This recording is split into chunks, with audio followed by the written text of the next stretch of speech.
खुलुमबाय बयनिबो गिबियाव 2023 मायथाइनि गोथार बर'दिन आरो 2024 मायथाइनि गोदान बोसोरनि हामलायथि बावहरग्रोबाय लोगोसे हामबाय होनदों थांनाय 3 बोसोराव जोंनि बिटिआर सरकारखौ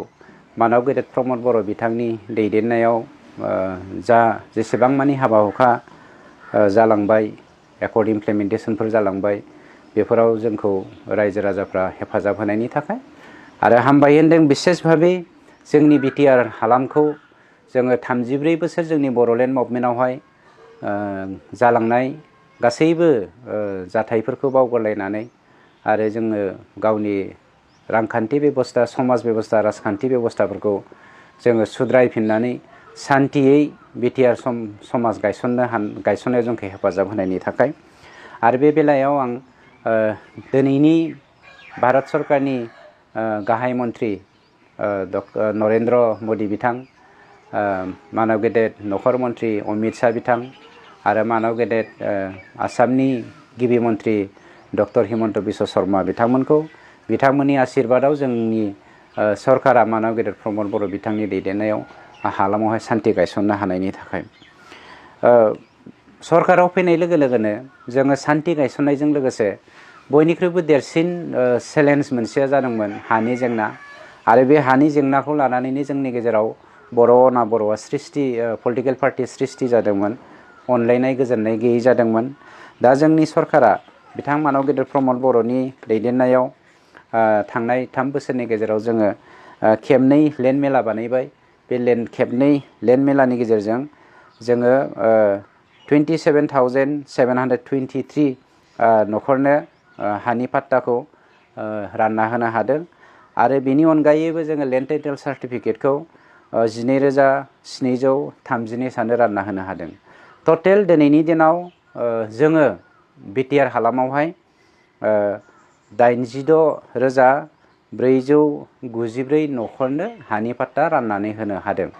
जोङो आसा खालामदों रायजो राजाफोरनि आशीर्बाद आरो अनसायनाया जेब्लायबो थाबाय थायोब्ला फैगौ 2 बोसोर दंबावो जोंनि सरकारा बे 2 बोसोरनि गेजेराव जोङो नङा होनब्लाबो 80% जोङो हानि जेंनाखौ फोजोबनानै शान्तिखौ जुगामि गायसननायनि थाखाय जेब्लायबो आवगायलांगोन बे बेलायाव आं रायजो राजाफोरनो मोनसे बाथ्राखौ बुंथिना होनानै गोजोननाय मोनगोन जे जोंनि सरकारा दुलाराय भारतआव थानाय गासै 6 शिड्युलफोरनि गेजेरावहाय जोंनि बिटिआर 6 शिड्युला बयनिख्रुइबो गिबिसिन जोङो लेन्ड डिजिटाइजेसन खालामनो हादों जायनि गेजेरजों जोङो जोंनि गावनि थाखानाय गासैबो हाखौ आपल'ड खालामनाय बायदियै जोङो गुगोलाव सार्च खालामनानै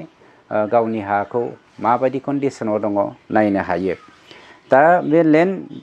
डिजिटाइजेसन खालामनायनि गेजेरजों जोङो 7टा खामानिखौ गोरलैयैनो मावनानै होदों बेयो mutation by rights of inheritance mutation by registrar deed partition reclassification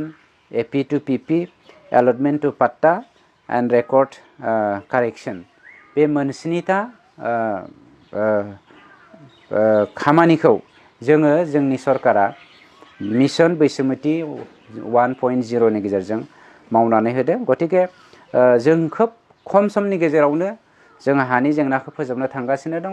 मानोना बिटिसि आवहाय दिनै भारतआव उदांस्रि जानानै 76 बोसोर जानायनि उनावबो दासिमबो 50टा गामिया लेन्ड सार्भे जायाखैमोन बे लेन्डखौबो जोङो दिनै ड्रननि गेजेरजों सार्भे खालामनानै बे 50टा गामियाव थानाय रायजो राजाफोरनो जोङो हानि पाट्टाखौ होनो थांगासिनो दङ बेनिखायनो नोंथांमोननि आशीर्बाद आरो नोंथांमोननि हेफाजाबखौ जोङो जेब्लायबो आसा खालामबाय थागोन नेनानै थाबाय थागोन बेखिनिखौनो बुंनानै साफ्रोमबोनिसिम आंनि अननाय आरो खुलुमनायखौ हरबावबाय।